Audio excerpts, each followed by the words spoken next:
Bueno, muy buenas tardes para todos nuestros estudiantes y comunidad universitaria que nos acompañan el día de hoy a un tema muy interesante. Hoy vamos a realizar un conversatorio que se denomina diferencia entre grupo y equipo en el terreno de juego. Por estos días, el fútbol, como ha estado tan de moda, apoyando toda nuestra selección deportiva de fútbol colombiana, entonces hoy vamos a hablar de este tema tan interesante. ¿Qué hace que un equipo logre ser campeón, que hace que realmente los frutos y los objetivos que nos planteamos sean los mejores y que sobre todo lleguemos a estos objetivos? Hoy nos acompañan dos conferencistas muy interesantes, de los cuales voy a hacer la siguiente presentación. Nos acompaña JD Elizabeth Gómez, ella es psicóloga de la Unidad de Ciencias Aplicadas del Deporte UCAD en el IDRD. Ella cuenta con su profesión de psicóloga de la Universidad Inca de Colombia, es especialista en psicología del deporte y el ejercicio de la Universidad del Bosque. También cuenta con formación en coaching y liderazgo transformacional. Y en cuanto a su experiencia laboral, tenemos que ella ha trabajado también en la permanencia estudiantil a nivel universitario, nos pudo acompañar en Uniminuto Soacha y pues hoy nos está acompañando muy especialmente. También contamos con su experiencia como psicóloga en diferentes equipos de fútbol como Barcelona DC, Club Deportivo SB, el Club Deportivo Santa Fe, el Club Real Boyacá. Ha sido psicóloga de clubes de patinaje de carreras como Talento en Línea y Club Metropolitano de Bogotá. También se desempeña como docente universitaria de la Cátedra de Psicología del Deporte y el Ejercicio y actualmente está como psicóloga de la Unidad de Ciencias Aplicadas al Deporte UCAD, que es un programa de alto rendimiento o que se desarrolla dentro de la unidad de rendimiento del IDRD, con agrupaciones de arte competitivo y precisión y deportes de pelota. Entonces, ella acompaña estos procesos y pues hoy nos viene a hablar de un tema muy interesante. También es directora y creadora del Centro de Entrenamiento Físico y Mental denominado Self, Entrena tu Mente. Y como deportista también contamos con mucha experiencia por parte de ella. Entonces, ella ha sido jugadora activa, se ha desempeñado en la posición de arquera. En este momento está activa dentro del equipo de egresadas de la Universidad Inca de Colombia y también participó como funcionaria administrativa en los equipos de Uniminuto. Entonces, le damos una cordial bienvenida a JD Elizabeth González, que nos acompaña aquí en cámara. JD, muchas gracias por permitirnos estar contigo en el día de hoy y poder escuchar acerca de este tema tan interesante. También nos encontramos con otro conferencista muy importante que es Julián Andrés Traslaviña. Él es profesional en deporte de la Dirección de Asuntos Estudiantiles y él nos acompaña en la modalidad de fútbol. Julián Andrés Traslaviña es profesional en cultura física y deporte de la Universidad Inca de Colombia. También tiene su curso de actualización de licencia A de la Federación Colombiana de Fútbol y la Universidad Sergio Arboleda. Y también cuenta con dos diplomados, un diplomado en táctica y estrategia en el fútbol, entrenamiento deportivo de la Universidad Politécnico de Colombia. Y como dentro de su experiencia laboral, se ha desempeñado durante muchos años como entrenador de las escuelas de formación deportiva en la modalidad de fútbol en clubes como por ejemplo el Club Deportivo Equidad Seguros y también el de Independiente Santa Fe. También ha sido coordinador de escuelas en Equidad Seguros y ha sido preparador físico de divisiones menores en categoría sub-14, sub-20, sub-15 en torneos nacionales. También ha sido entrenador de la categoría sub-15 del Club Independiente Santa Fe. También participó en la Gothia Club de Suecia en el año 2017 y se ha desempeñado como entrenador de las selecciones de fútbol y fútbol sala de docentes y funcionarios de Uniminuto y actualmente es profesional en deportes con las selecciones de fútbol masculino, fútbol femenino y fútbol sala también. Y como deportista, pues también tiene una larga trayectoria. Desde muy pequeño ha sido como muy juicioso con el tema del fútbol, entonces contamos que él es jugador profesional o fue jugador profesional del Club de la Equidad Seguros en la categoría Primera B y también se desempeñó como jugador de la Selección Bogotá en la categoría juvenil.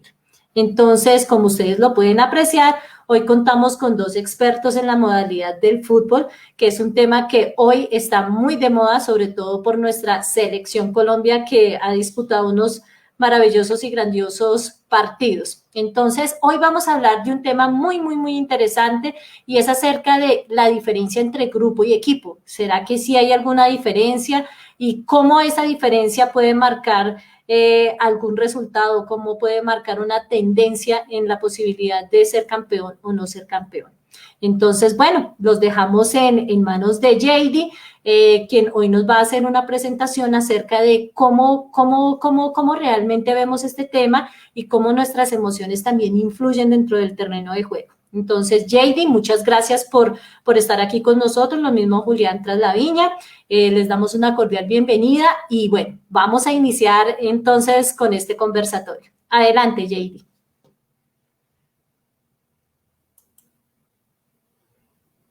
Invitación por parte de Julián y por supuesto a la Uniminuto por este espacio. Sé que es un espacio de crecimiento no solamente desde la parte profesional, sino sé que muchos de los que están en las pantallas están viendo también esa dinámica, son deportistas o hacen parte del medio deportivo y de eso se trata, de tener la posibilidad de que todos puedan brindar un espacio, de igual manera tener la posibilidad también de conocer esta dinámica que me parece importante en el contexto psicológico, porque evidentemente estamos al frente, estamos viviendo deporte en todos los sentidos y más ahora con ese proceso de transición de cuarentena, creo que me parece vital que empecemos a tener presente este tipo de espacios y que ha sido positivo que la cuarentena nos ha entregado.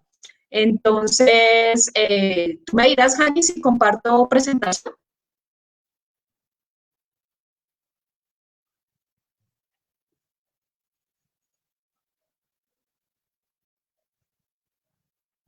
No te escuchamos, Jani.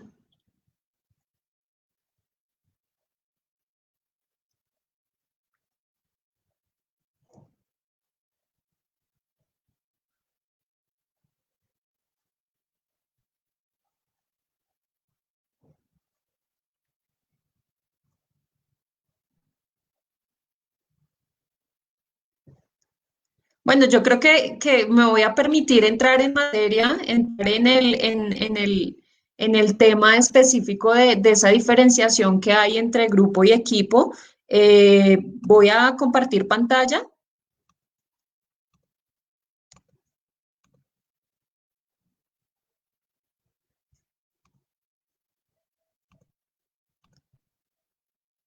Esto hace parte de los en vivos.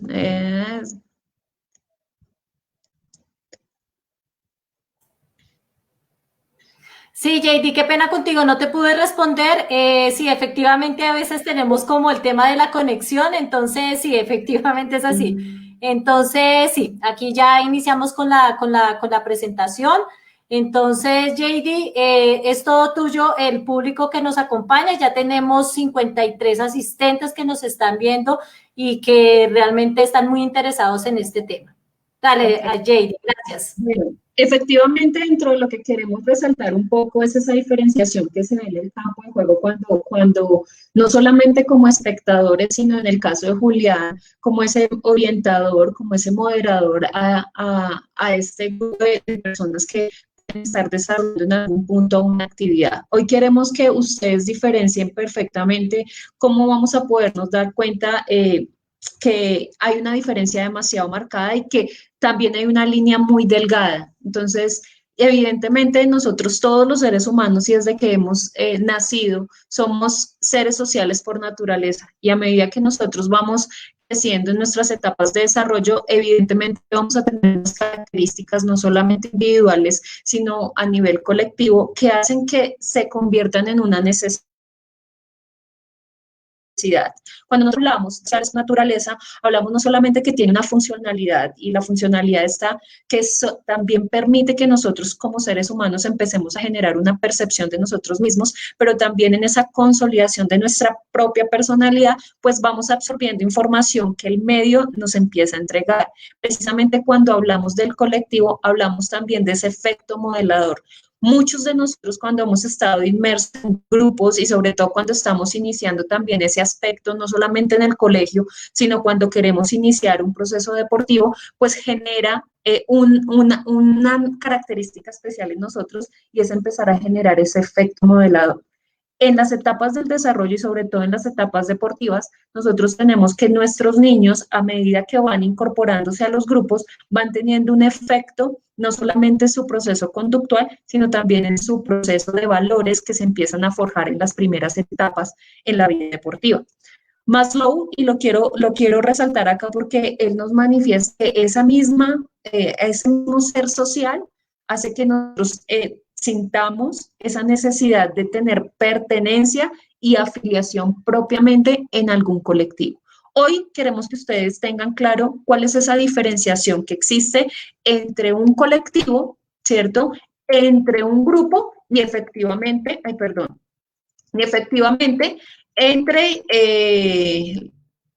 un equipo. Tienen unas ciertas características y aquí es importante que ustedes las tengan en cuenta porque ahí es donde se sobrepasa la delgada línea. Cuando nosotros hablamos de los colectivos, evidentemente estamos hablando de la proximidad física que yo tengo con otros miembros. Es decir, el ejemplo más claro es cuando estamos en un ascensor. Cuando estamos en un ascensor, todos tenemos un objetivo, es que posiblemente todos trabajamos en el mismo sitio de trabajo. Tenemos un objetivo en común y es que vamos a ir a determinado piso a mantener nuestras labores, ¿cierto? Y hay una interacción. Compartimos en el momento en que yo digo, por favor, voy al piso quinto, voy al piso sexto, eso es un colectivo. Compartimos unas características comunes que es estar en el edificio porque trabajamos en ese sitio. Pero aquí es algo muy diferente cuando hablamos de un grupo. Cuando hablamos de un grupo, hablamos de unas metas específicas. Hablamos que efectivamente se caracterizan por unas aspiraciones individuales, hay un carácter individual, hay una personalidad y cada uno de los miembros del grupo empieza a ver una diferenciación en su proceso a nivel individual. ¿Cuál es la diferencia que existe en el equipo? Cuando nosotros hablamos de equipo, hablamos que evidentemente hay una interacción, pero cuando nosotros hablamos de la interacción, hablamos de que siempre van a existir no solamente metas individuales, sino también van a haber unas metas compartidas. Ahora, hay un apoyo a nivel de dependencia entre el uno y el otro, y aquí es lo más importante que existe una meta común. ¿Cuál es la diferencia en el campo de juego cuando estamos inmersos en un grupo? Que es para ver las individualidades. Es ahí donde nosotros empezamos a ver evidentemente que unos resaltan más que el otro y ahí no hablamos de que hay un equipo, sino hablamos que evidentemente hay unas características propias de cada uno de ustedes, de cada uno representa, pero no que se convierte en un colectivo. Entonces, ¿cuál es esa delgada línea? La interacción que existe entre los miembros del equipo. ¿Cuál es el logro y esas metas compartidas que nosotros vamos a empezar a generar?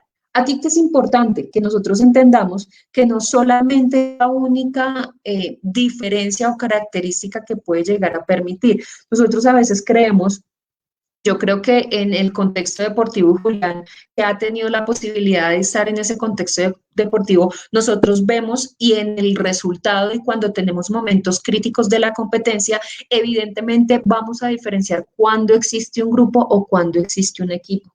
Entonces, aquí, ¿qué es lo necesario?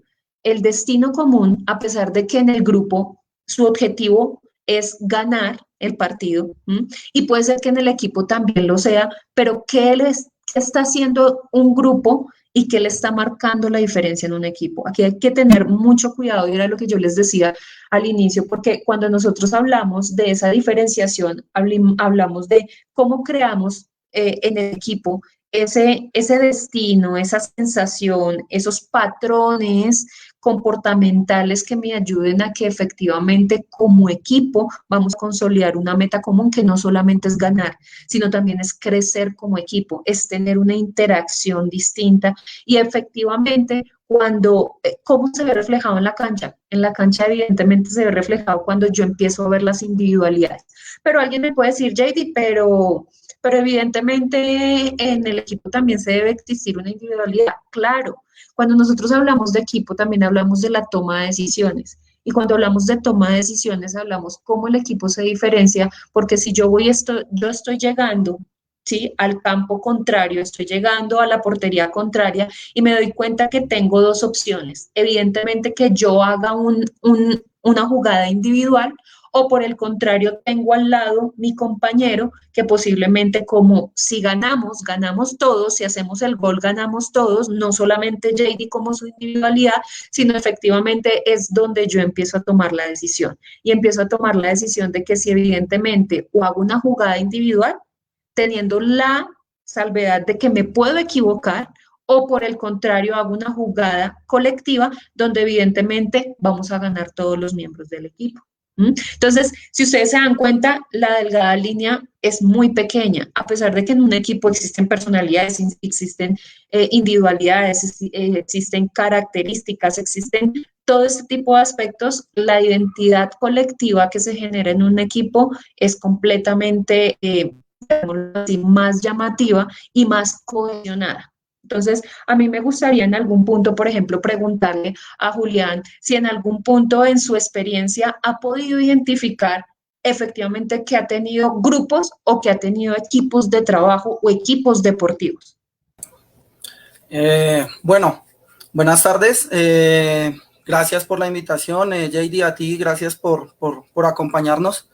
Efectivamente, lo que tú dices, grupo es una delgada línea a pasar a un equipo.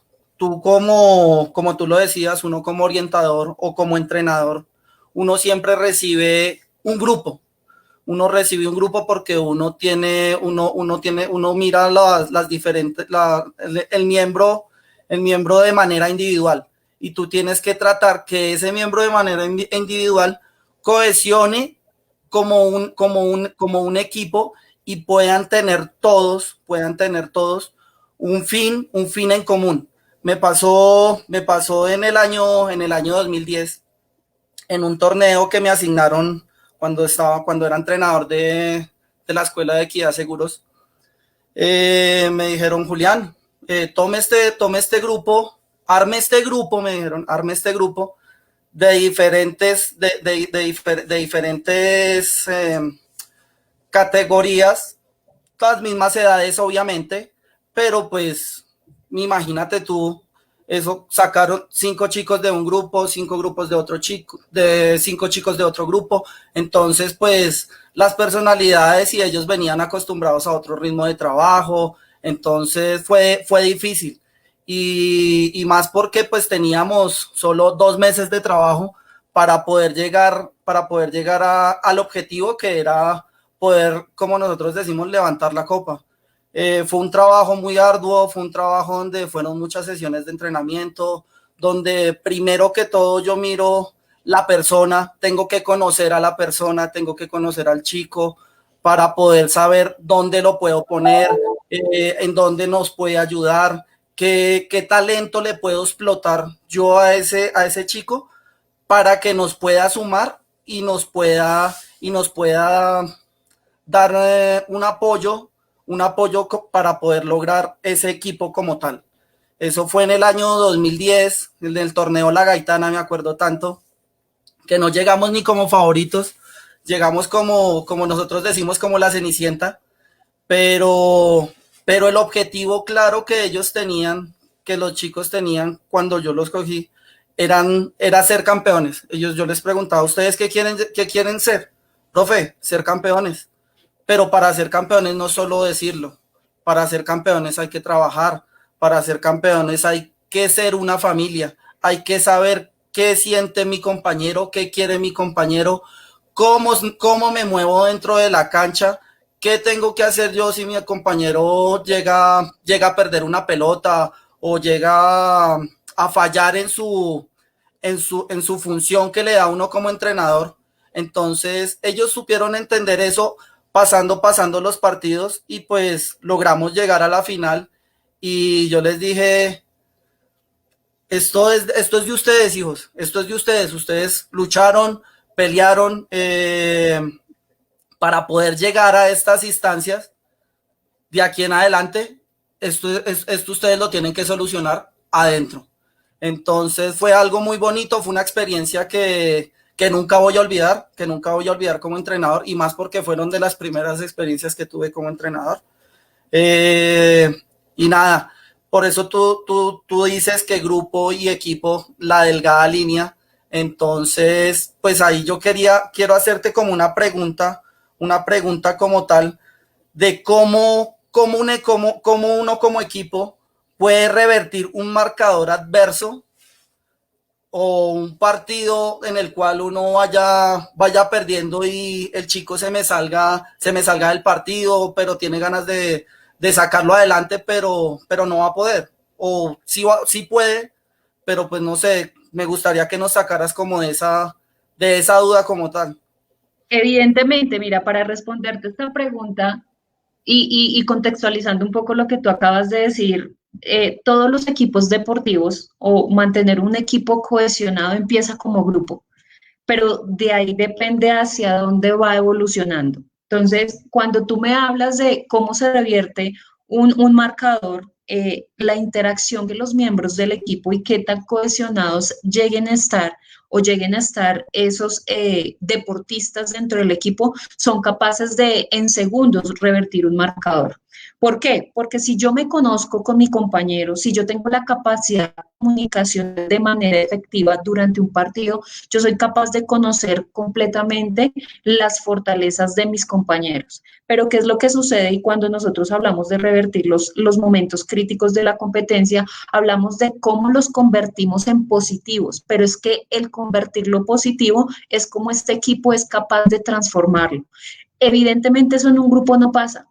¿Sí? En un grupo, efectivamente, como cada uno tiene una meta, tiene una individualidad, pues efectivamente cada uno va a buscar la manera de hacer el gol desde su individualidad. Pero cuando nosotros hablamos de un equipo, revertir el marcador implica esa interacción entre todos, implica esa comunicación no solamente verbal, sino también esa comunicación no verbal.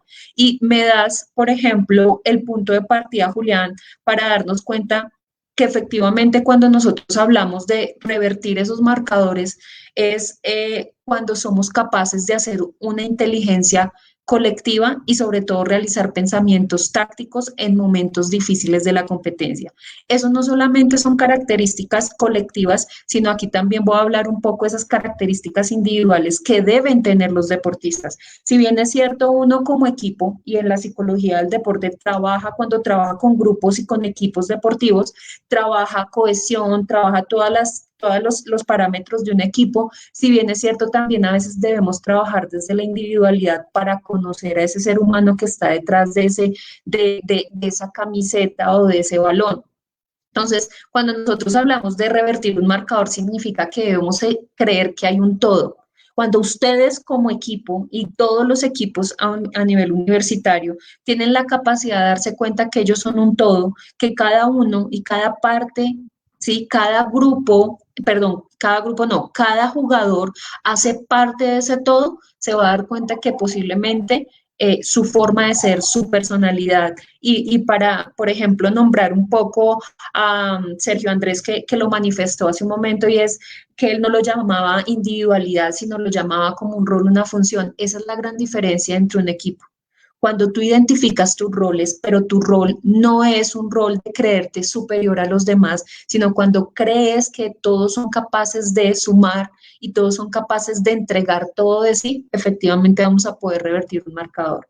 Pero eso no solamente va desde la mentalidad y desde el aspecto motivacional, va también desde la personalidad del deportista. Entonces, cómo ese deportista es capaz de generar una identidad común, una identidad colectiva y siente, ¿sí?, que está perdiendo, pero todos están sintiendo exactamente lo mismo.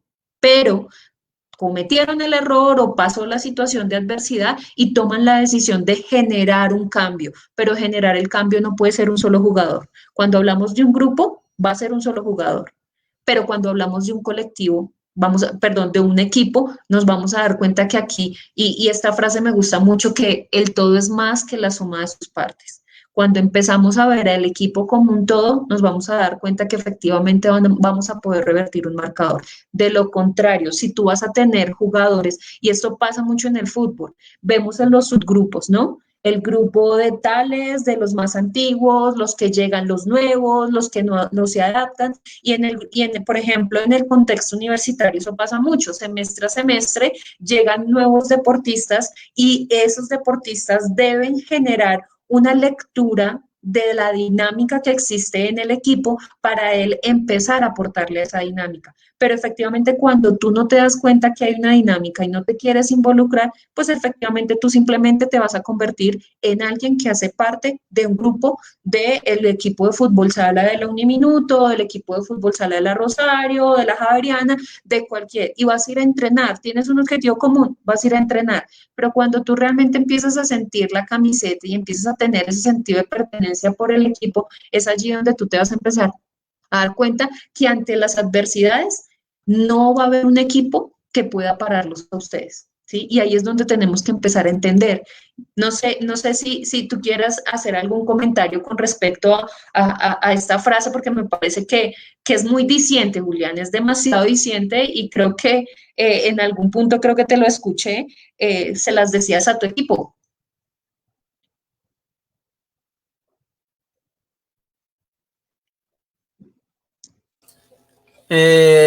Sí, lo que tú dices es perfecto, es diciente.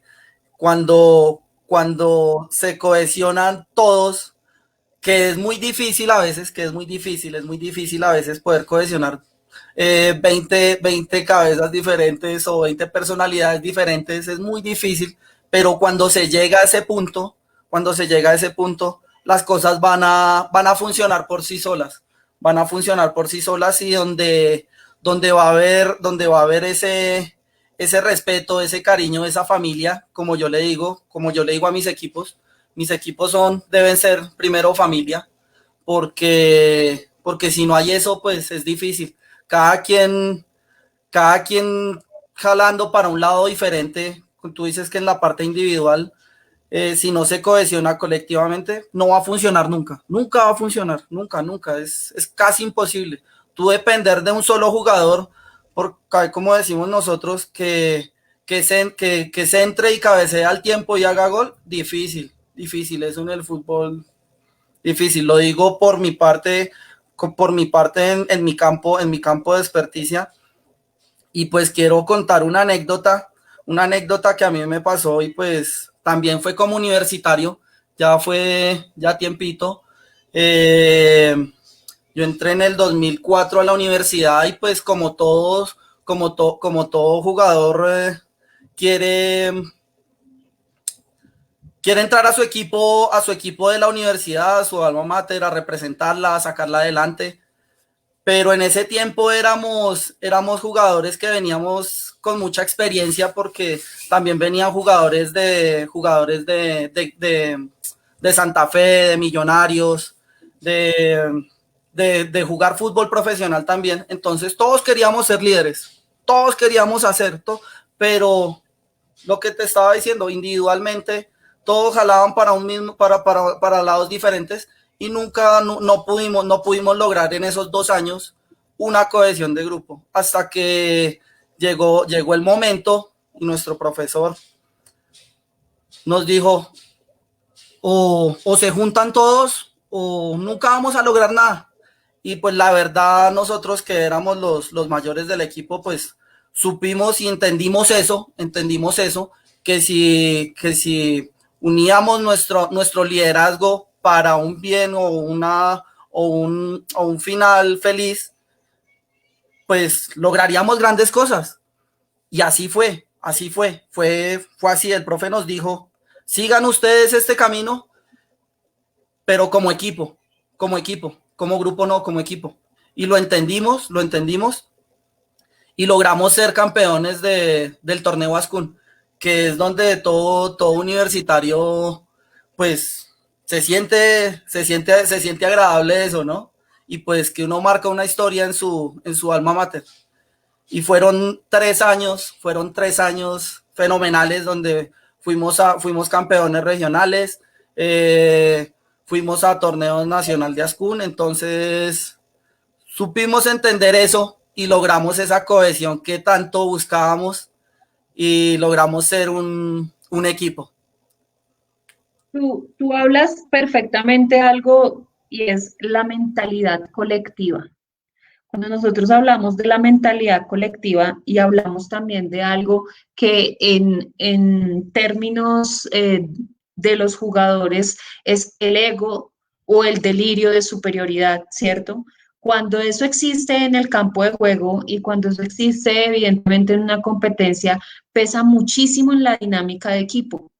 Pesa muchísimo en qué sentido, en que evidentemente se rompe esa cohesión porque se pasa a ser o pasa de existir una cohesión grupal efectiva a ser una cohesión fragmentada. ¿Por qué? Por los mismos jugadores. Entonces, cuando nosotros hablamos de ese equipo deportivo, y yo creo que les dije inicialmente, o cuando hablamos de ese sentido de equipo, hablamos de unos valores específicos y unas características específicas mencionadas al inicio, pero que quiero en este momento entrar a trabajar más a profundidad, y es precisamente esa direccionalidad, ¿sí?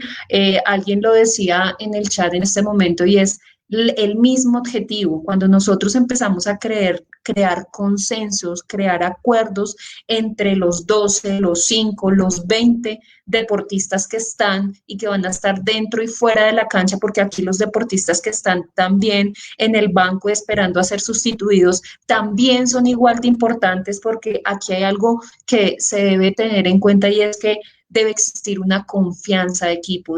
Cuando nosotros hablamos de parámetros como cohesión grupal, como comunicación, como liderazgo, hablamos de unas características específicas que el equipo debe tener, que si un deportista por algún motivo se lesionó, que si algún deportista debe ser sustituido por el otro, exista la confianza y yo confíe en mi compañero, que si mi compañero en algún punto cometió el error, yo no caerle completamente y decirle, la embarraste, vamos perdiendo por tu culpa, porque eso genera un aspecto de estado de ánimo bastante marcado en ese deportista y hace que emocionalmente disminuya esa sensación de bienestar en el deporte y sobre todo en el partido. Entonces, aquí es importante que nosotros entendamos que cuando hablamos de esa direccionalidad, de esos diálogos de consenso, de esos logros y resultados que son mensurables y que poco a poco vamos integrando a cada uno de los miembros. Pero cuando evidentemente, y aquí yo les hablo de experiencias cuando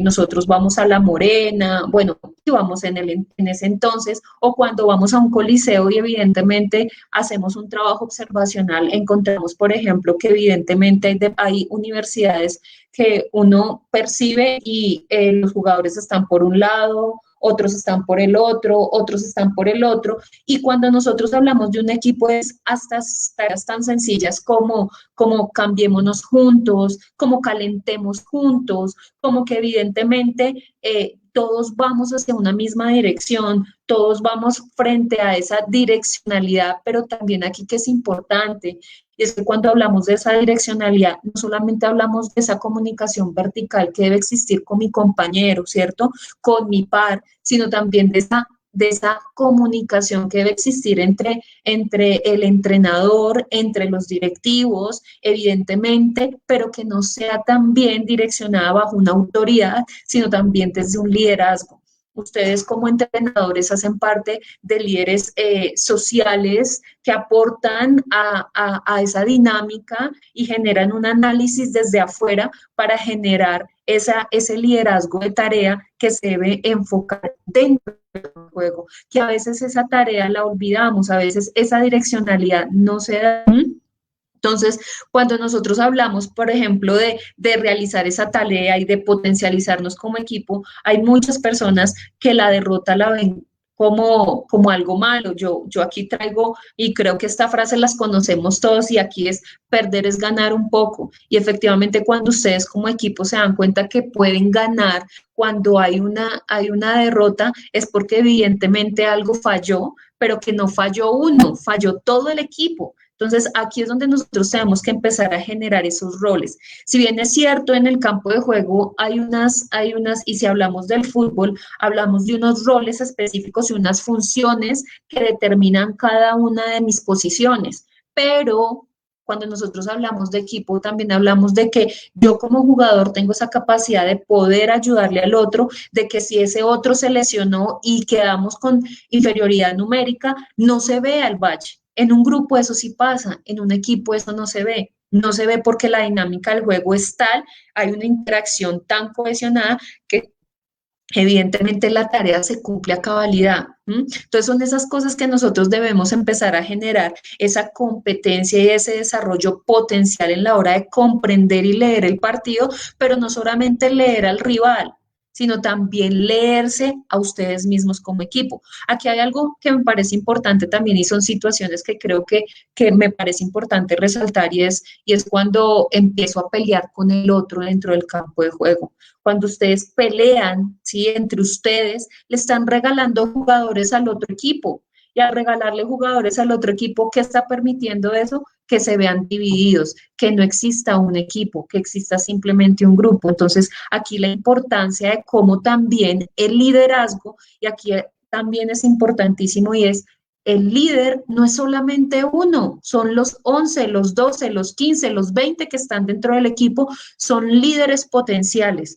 Pero muchas veces, y aquí el papel importante también de ustedes como moderadores como entrenadores, es determinar que todos son iguales de capaces para generar un proceso de liderazgo. Aquí no debe existir un líder, el capitán, eso es un rol, ¿sí? Eso es un liderazgo, llamémoslo así, formal, porque nos pide que por reglamento exista una persona que pueda tener interacción un poco más directa con el juez, pero efectivamente todos son capaces de generar un proceso de liderazgo. Entonces aquí me parece importante resaltar ese tipo de características porque evidentemente todos los que están dentro del campo de juego y hasta los que están en la banca tienen la capacidad de generar cohesión grupal, comunicaciones efectivas y un liderazgo potente, pero más un liderazgo de tarea donde exista un cumplimiento.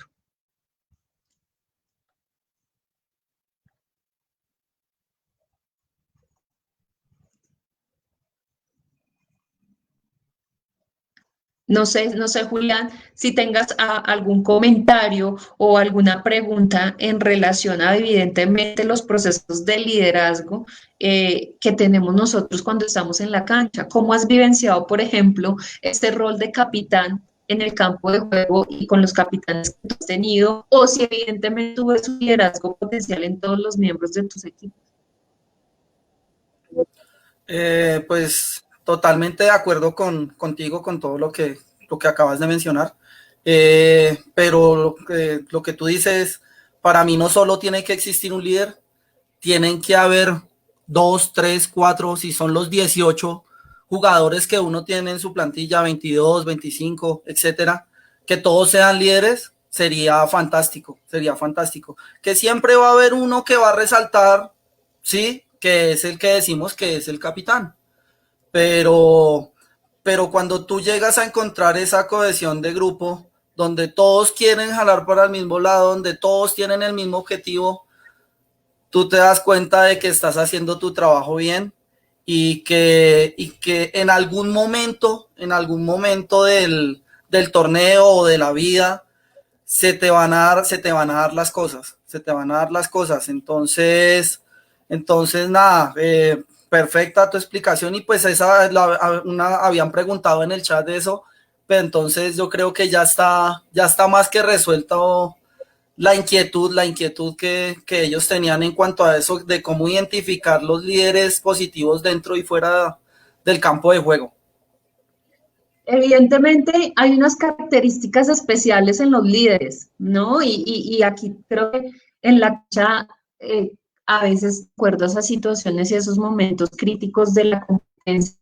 Por ejemplo, ese líder que genera un proceso motivacional y emocional a los deportistas. Entonces, vamos, nosotros podemos, no se preocupen que si estamos todos unidos, esa misma narrativa que ese líder y esa característica especial que puede llegar a tener el líder en esos momentos críticos es vital. Pero también tenemos líderes que se encargan, por ejemplo, de mantener un objetivo de la tarea. Entonces, por ejemplo, si ustedes como entrenadores dan una directriz específica a esos jugadores de cómo desarrollar esa parte táctica, esa estrategia, evidentemente, cómo ese líder va a permitir que tú desarrolles con efectividad y productividad de esa tarea. Entonces, aquí también característico en los procesos de liderazgo y es esa convicción que tiene el líder. El líder debe tener unas características tan marcadas, pero algunos las tienen más que otros y tú lo decías, pero eso no significa que tú no seas líder. Por ejemplo, características de autocontrol. El líder que es capaz de autocontrolarse en momentos difíciles, que le demuestra y que se vuelve ejemplo para sus demás compañeros, hace parte también de ese proceso de liderazgo. Hablamos de una ética de trabajo, hablamos de ejemplos como la puntualidad, ejemplos como la forma como respeta a los demás miembros del equipo. No existe, por ejemplo, una situación de burla o una situación específica, sino que efectivamente buscan que en el campo de juego exista un dominio de su habilidad. Entonces hay unas características que evidentemente los podemos identificar y aquí la importancia cuál es, Julián, y es que tú puedas llegar a potencializarlos a todos, tener la capacidad de que todos puedan tener esa banda de capitán y mostrar el liderazgo, pero una banda no te hace capitán, ¿sí? Una banda simplemente, vuelvo y les digo, hace parte de un proceso formal, pero realmente todos son capaces de mostrar e identificar algo dentro del campo de juego. Entonces, cuando nosotros hablamos de un equipo, y aquí yo quiero traer este acróstico y es evidentemente cómo podemos identificar esas características y cómo podemos evidentemente ver esa diferenciación. Lo primero que me parece como recomendación para nuestros equipos y para esos entrenadores que nos están viendo es crear una eficacia en la comunicación. ¿Yo cómo me convierto eficaz? Escuchando al otro. Eficacia comunicacional no es yo imponer mis ideas y simplemente en lo que yo le digo, eso no es un líder. Haga esto, eso no es un líder, ¿sí? Y la eficacia comunicacional entre lo verbal y no verbal y entre cuando se comete un error o no, hace parte de un proceso de cohesión grupal. Otro parámetro importante, la química que se tenga. Cuando hablamos de la química, era lo que yo les decía inicialmente. El todo es más que las sumas de sus partes. Cada uno suma al equipo, no le resta, suma y hace parte de ese proceso de construcción colectiva e identidad colectiva. La unión, pero no la unión del partner. Hablamos de la unión de construir esa cohesión con esas características que hemos mencionado con anterioridad. Eso para mí es importante, una identidad. Cuando hablamos de que somos seres sociales, cuando hablamos del equipo, hablamos de el nosotros. Cuando hablamos de un grupo, hablamos del yo. Por eso aquí es importante que los diferencia a ustedes, por ejemplo, grupo de fútbol sala femenino, masculino, uniminuto, ¿qué los diferencia de otros equipos? ¿Cuál es esa impronta característica de los equipos de la Uniminuto a otros equipos, por ejemplo, en Cerros o en Ascún? ¿Qué los diferencia? ¿Sí? Cuando hablamos también de la participación, el compromiso. ¿Qué tanto usted está comprometido con su equipo? Siente la camiseta, pero cuando hablamos de un grupo es cuando a ti no te duele el hecho de que no vayas a un partido. A la persona y al deportista que le duele no ir a un partido es porque realmente se siente comprometido con su equipo, porque sabe que debe apoyarlo independientemente en la posición en la que esté. Y finalmente, ¿hacia dónde me oriento?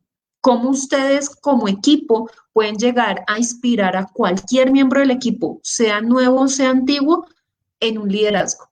¿Cómo yo formo líderes también? Y aquí nosotros es importante esas primeras etapas del desarrollo, cómo desde muy pequeños les mostramos a los niños, evidentemente que debe existir un equipo, que existen unas reglas y unas normas sociales, pero también que hay reglas que como equipo se pueden mantener y se pueden tener. Entonces, estas son características que evidentemente tienen. Yo le pregunto a Julián, en los equipos que has tenido, estas características, ¿cuáles han sido las que más has tenido o más has presentado y has evidenciado? Este trabajo como entrenador es tan arduo en cuanto a eso porque las seis frases que tú pones ahí son tan importantes una como la otra, pero tú decías algo muy importante que uno como entrenador a veces no se enfoca y es en las edades tempranas poder uno inculcarle eso al chico, que él vaya creciendo, él vaya creciendo con un hábito y ahí pues ya va a entrar lo de la participación, que es el compromiso, que él tenga sentido de pertenencia por su camisa, que la quiera, que luche, que sea compañerista. A veces muchos entrenadores nos enfocamos en la parte táctica, en la parte física, en la parte técnica y nos olvidamos de las personas. Las personas es lo más importante que tú puedes tener porque tú sin esa persona no puedes trabajar. Tú tienes que conocerla primero como persona y ahí es donde entra la cohesión del grupo. Después de que tú conozcas a ese jugador como persona, ya le puedes inculcar y puedes trabajar más cosas de las que puedes hacer con él. Entonces, pues a mí me gustaría hacerte una pregunta en cuanto a esto. ¿Cómo manejar, cómo puede el deportista manejar la ansiedad en los encuentros deportivos? O sea, viendo estas seis frases, ¿cómo puede el deportista manejar eso? Bueno, evidentemente tú tocas algo que nosotros trabajamos desde la individualidad. Cuando nosotros trabajamos con deportistas a nivel individual, trabajamos una serie de habilidades psicológicas, pero que ustedes el hecho de que estén en grupo no significa que no se trabajen. Lo que pasa es que como nos centramos en esa cohesión, perdón, en ese liderazgo, en esa comunicación, evidentemente tú tocas habilidades o temas como el control emocional. Cuando un deportista presenta ansiedad, sobre todo tenemos deportistas que pueden presentar estados de ansiedad durante, ¿sí? Y esos estados de ansiedad generan una sintomatología física y generan una serie llamémoslo así, existen 4 tipos de ansiedad, ¿sí? Una ansiedad de tipo somático, una ansiedad de tipo cognitivo, tengo deportistas que tienen ansiedades ya muy marcadas desde muy pequeños, entonces evidentemente el que tú me digas, JD, cómo manejar la ansiedad implica que tenemos que encontrar cuál es la razón que le genera a ese deportista la ansiedad. Un deportista que presenta ansiedad es un deportista que tiene una muy baja confianza en sí mismo y eso implica que tenemos que empezar a trabajar en ese autodiálogo interno, en ese autodiálogo, y ahí hablamos otra vez del proceso comunicacional, no solamente interpersonal, sino el intrapersonal. Entonces, como yo mediante ese autodiálogo decirme, tranquila, JD, tú puedes hacerlo, cálmate, tienes la capacidad para hacerlo, eres buena, y tu equipo también es bueno, pueden hacerlo. Manejar la ansiedad implica ese autodiálogo también, pero también implica que tanto puedes tú llegar a controlar esa situación.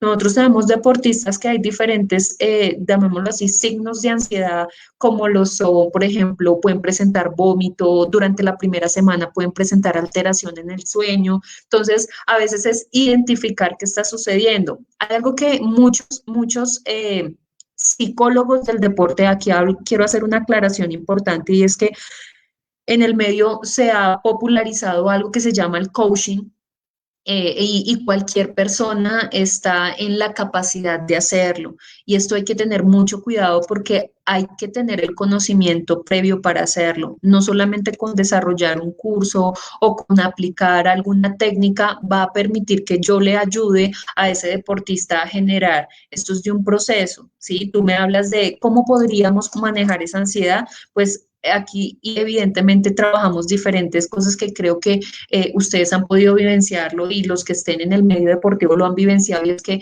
el día antes de la competencia los llevamos a que hagan relajación o los llevamos a que hagan yoga para que eso les ayude. No, esto es un tema bastante marcado que requiere un proceso.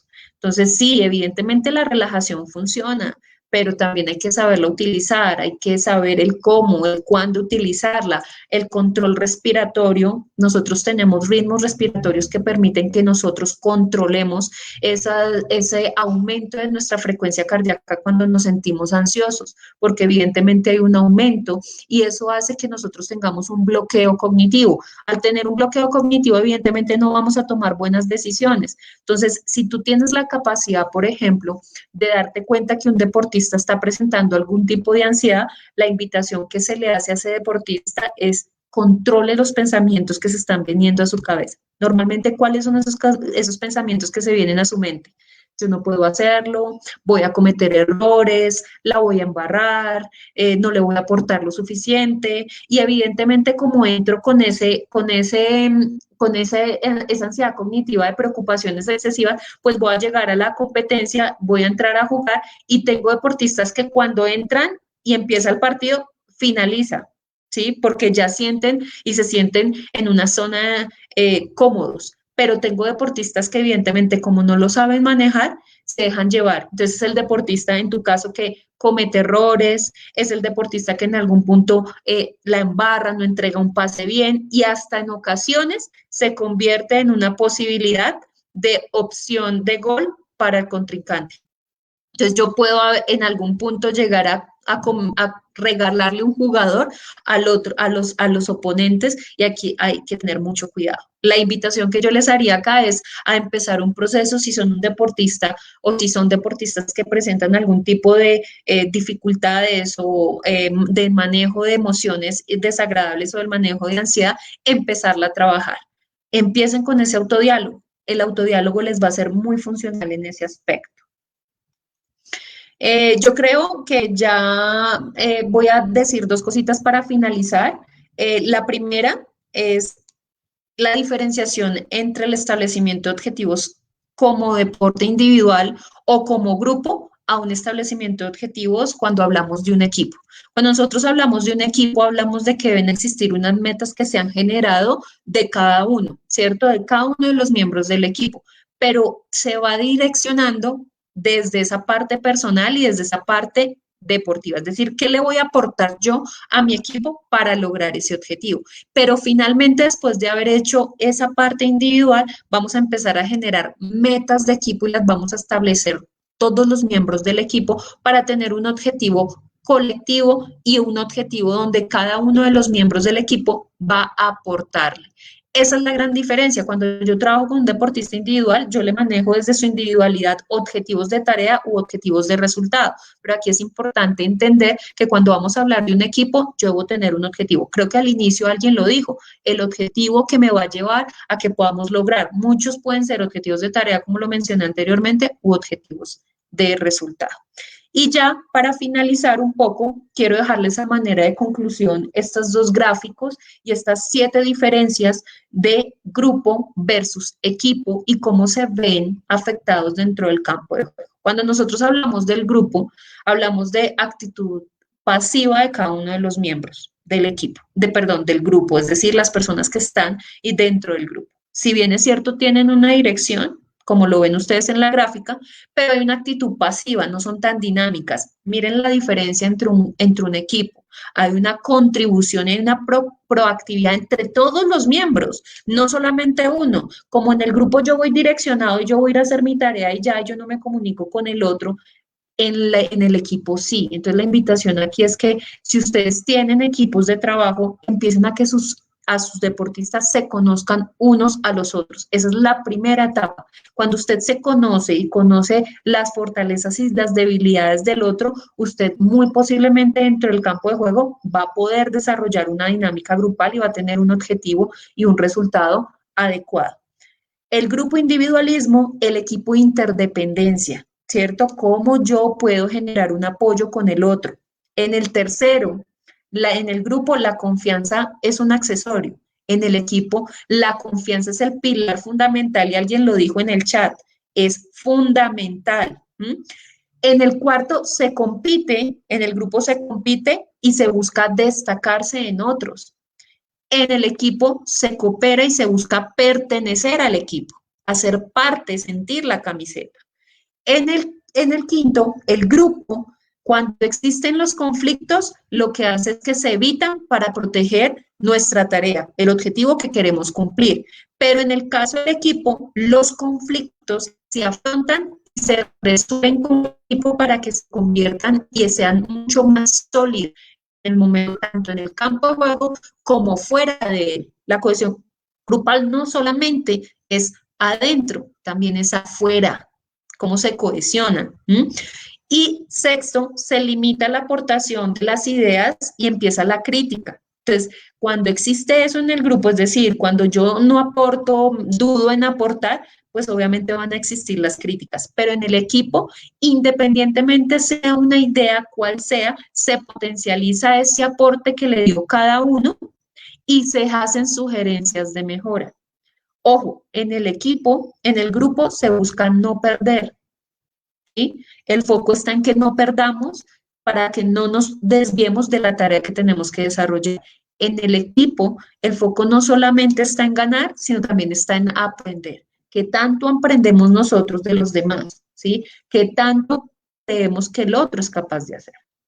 Entonces, esto era a manera de conclusión lo que yo quería que ustedes tuvieran entre esa diferenciación y cómo se ve evidentemente en el equipo estas diferencias. Entonces, yo creo que a manera de conclusión y la invitación a nivel general de todos los entrenadores y la invitación que te hago a ti también como entrenador, Julián, es uno, potencializa cada uno de los miembros de ese equipo. Tú tienes una ventaja grande y es que los conoces y al aprender a conocerlos te da una dinámica de entender situaciones que se pueden llegar a convertir. Cada uno es un mundo diferente, cada uno es una individualidad, pero la idea y la tarea de ustedes como entrenadores es convertir esa individualidad en un colectivo y que todos piensen y se dirijan hacia el mismo trabajo, hacia la misma tarea para focalizarte y empezar a generar una cohesión grupal. Esa es como la invitación que yo les hago. Espero que les hayan gustado. Si tienen preguntas, con mucho gusto. No sé, Hani, si tienen preguntas, si tienes alguna pregunta. Y pues obviamente invitarlos a generar un proceso de entrenamiento. Julián lo dijo en algún punto y es, esto no solamente es de trabajar lo técnico, lo táctico y lo físico, que son los pilares importantes en el deporte, pero ahora el psicológico es uno de los pilares importantísimos en el proceso de formación de un deportista. JD, pues darte las gracias. Es un tema como tan extenso que pues a veces nos quedamos cortos, pero no importa. Yo creo que los chicos, las chicas de las selecciones pues quedaron agradados del conversatorio que tuvimos y pues en algún momento lo volveremos a hacer más extendido, pero muy agradecido contigo por esto tan importante que es lo que tú dices. Ya no es lo técnico, lo táctico, lo físico, sino también hay que ya integrar otras cosas más. Hay que integrar otras cosas más. Agradecer a mis selecciones, agradecer a los colaboradores y a todos los que nos acompañaron, si de pronto tienen alguna pregunta o alguna cosa, pues aquí estamos atentos. Y nada, gracias a ti, Hani, también por la invitación. Bueno, muchísimas gracias a todos ustedes por asistir a este conversatorio. Gracias, JD, gracias, Julián, por este tema tan interesante. Y bueno, yo quiero compartirte, JD, que aquí los estudiantes nos están diciendo que les pareció excelente el conversatorio. El tema es un tema muy interesante porque pues les llega a ellos, es lo que ellos viven en realidad cuando se sienten nerviosos, cuando se sienten ansiosos, el hecho de querer pertenecer, el darse la oportunidad de conocer al otro, de recibir una buena palabra o recibir una crítica o recibir alguna recomendación, a veces cuesta. Entonces, creo que aquí lograron identificarse muchos de nuestros estudiantes. Ellos rescatan también el tema del autocontrol psicológico cuando se va a competir. tema que pues tú nos tocaste con mucha facilidad y que sí es bien importante que el estudiante de alguna u otra forma asuma cuando tiene estos problemas de ansiedad.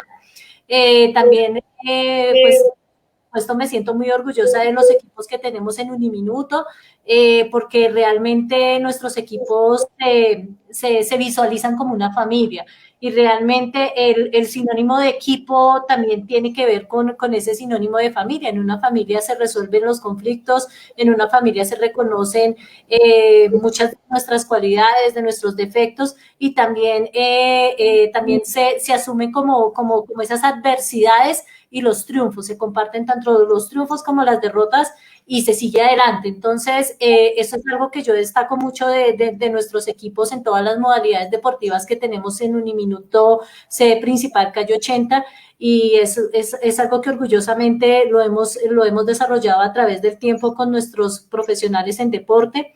Y es precisamente eso, nuestro campo de formación y pues para decírselo y expresárselo a nuestros estudiantes es precisamente eso. Nosotros buscamos más que el resultado, más que el ganar, buscamos precisamente ese proceso de formación integral en donde el estudiante comprenda qué es responsabilidad, reconozca cuáles son sus cualidades, en donde reconozca a su compañero, en donde pueda trabajar en equipo, porque prácticamente una de las competencias blandas que son más difíciles de desarrollar en nuestros estudiantes es el trabajo en equipo. Entonces, creo que un lindo ejemplo para nuestros estudiantes que están en las selecciones es ese, es poder vivir y participar en los equipos de fútbol sala, de baloncesto, de voleibol, aquellos equipos en donde realmente pues hay una interacción entre los jugadores.